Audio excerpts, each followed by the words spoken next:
Hi everybody, welcome to my YouTube channel Dr.Sreenivas Medical Concepts and my FB page Dr.Sreenivas Concepts. This is Dr. Sreenivas, neurologist from Rajahmundry, Andhra Pradesh, India. My email is sreeklpm@gmail.com. I am the medical author of the book Focused Neurology and Exam-Oriented Clinical Neurology. Today we are going to talk a very interesting topic, the concepts of motor system, part 2, approach to weakness. So, concepts of motor system, part 2, approach to weakness. Motor function. The normal motor function involves the integrated muscle activity that is modulated by the activity of the cerebral cortex, basal ganglia, cerebellum, red nucleus, brainstem reticular formation, lateral vestibular nucleus and spinal cord. Motor system dysfunction leads to either weakness or paralysis, ataxia or abnormal movements. So motor system dysfunction not only leads to weakness or paralysis, it may lead to ataxia or abnormal movements.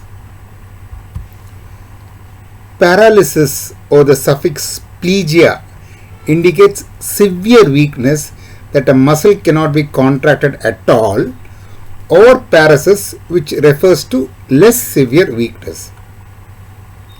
The prefix hemi refers to one half of the body, para refers to both legs and quadri refers to all four limbs. So hemiplegia means weakness of limbs on one side. But we have another interesting phenomenon known as cruciate hemiplegia, where one side upper limb, the other side lower limb gets affected. The lesion is in the medulla oblongata. It is because the upper limb fibers cross above and the lower limb fibers cross below. Therefore, uncrossed upper limb fibers and crossed lower limb fibers can get affected, resulting in cruciate hemiplegia, that is weakness of one side of the body like upper limb and weakness of the lower limb on the other side of the body, known as cruciate hemiplegia. The distribution of weakness helps to localize the underlying lesion.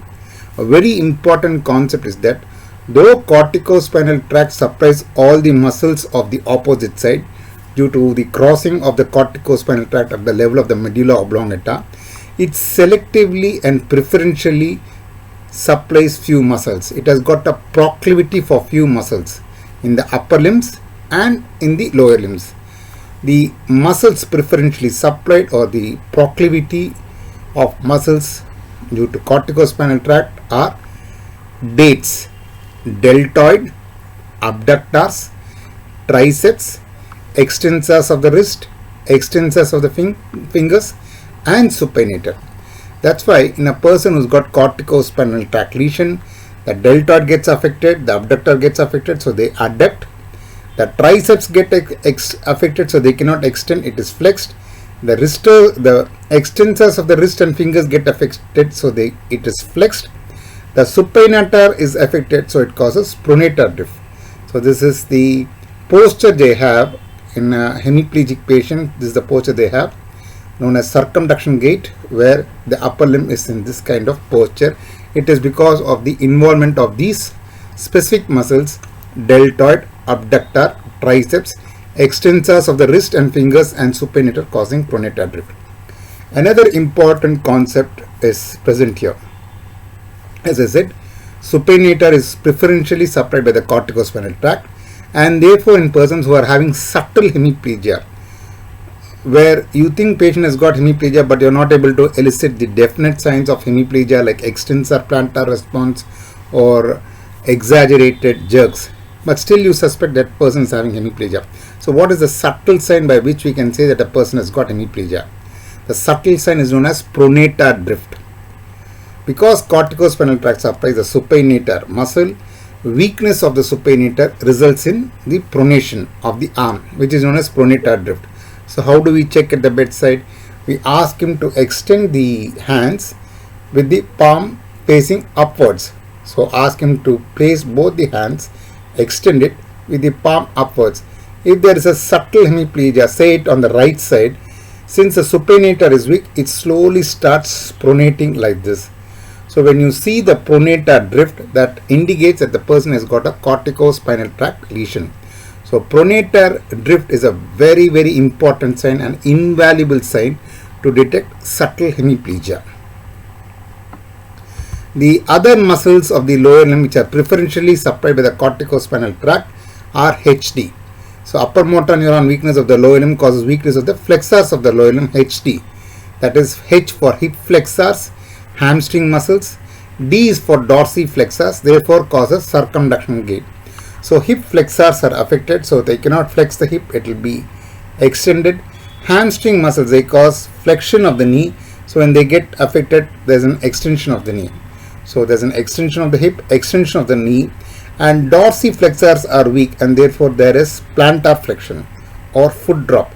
Since there is foot drop, they are not able to walk normally like others because the foot goes and hits onto the floor because of the foot drop. So to clear the foot drop, they have to take an arc, an angulation which is known as circumduction gait. They encircle the lower limb and then walk to clear off the foot drop. Because as a foot drop, not to hit the ground, they have to take an arc, take an angle which is known as circumduction gait, encircle and then walk so as not to hit the foot with the floor. So this classically produces the circumduction gait. So the circumduction gait is because of the involvement of the dates muscles, deltoid, abductor, triceps, extensors of the wrist and extensors of the finger and supinator causing this kind of posture. And in the lower limb, hip flexors, hamstring muscles are affected, dorsiflexors are affected, so it will be foot drop. So they have to encircle and walk, resulting in the classic circumduction gait. So someone asks what is the mechanism of circumduction gait in a case of hemiplegia. This is the mechanism, because these are the specific muscles which are preferentially supplied by corticospinal tract, and therefore corticospinal tract has got a proclivity for these specific muscles in the upper limbs and the lower limbs. So this is about upper motor neuron. Now lower motor neuron weakness depends on whether the involvement is at the level of the anterior horn cell, the nerve root, the limb plexus or peripheral nerve. Only muscles supplied by the affected structure are weak. In the corticospinal tract lesion, we saw that the groups of muscles are affected, whereas in a lower motor neuron lesion, only muscles supplied by the affected structure are weak. Myopathic weakness is generally most marked in the proximal muscles. That's why we see in Duchenne's muscular atrophy, Duchenne's muscular dystrophy, the proximal muscles are affected. So proximal muscles of the lower limb especially are useful when we try to get up from squatting position to standing up position. So in persons with Duchenne's muscular dystrophy, where the proximal muscles are affected, they cannot get up from squatting to standing position easily. They have to climb up on themselves, which is known as Gover's sign. So myopathic weakness is generally most marked in the proximal muscles, whereas neuropathic weakness is most marked in the distal muscles. Again, neuropathy, there are two types, axonal type and demyelinating type. Axonal type, example diabetes mellitus, is length dependent. So the lengthiest, the longest nerves get affected. Obviously the longest nerve in the body, in our body, is the lower limb nerves, and then followed by the upper limb nerves. And therefore there is an axonal neuropathy, length dependent neuropathy. The lower limb muscles start getting affected first, the distal muscles, then slowly it starts climbing up to the knee joint. The moment the knee joint gets affected, it starts affecting the upper limb muscles also, because length dependent. So once it has begun from the distal muscles, the foot, to the knee, and as it ascends from the knee upwards, the upper limb muscles also get affected because of the length dependency.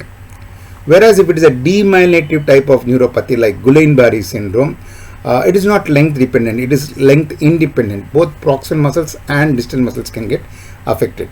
So myopathic weakness is generally most marked in the proximal muscles, whereas the neuropathic weakness, the axonal, that is the length dependent, is most marked in the distal muscles.